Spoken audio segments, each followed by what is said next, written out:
Morning, everybody. I was just outside this morning looking at my Luffa gourd vine flowering.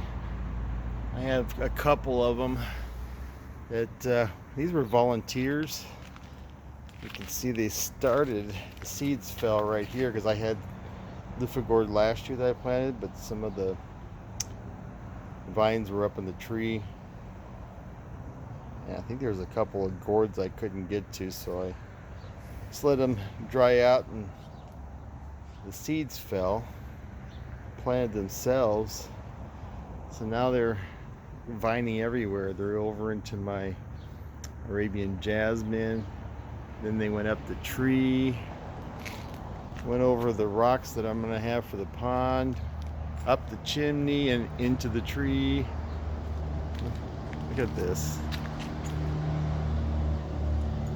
Over my old tomato cage, went through my garden, along the fence, went up the block wall,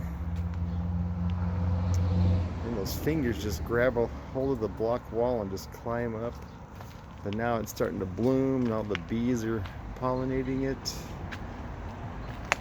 And there's already a gourd.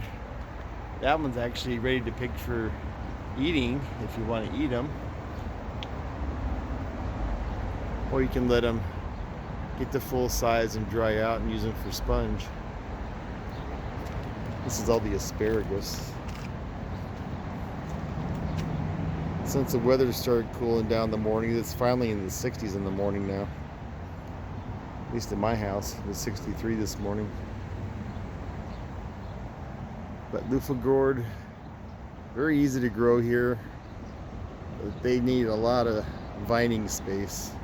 As you can see, these are just volunteers and they took over my old garden, even up in my long gone tree. My long gone tree has a lot of new growth. But you can get free sponges.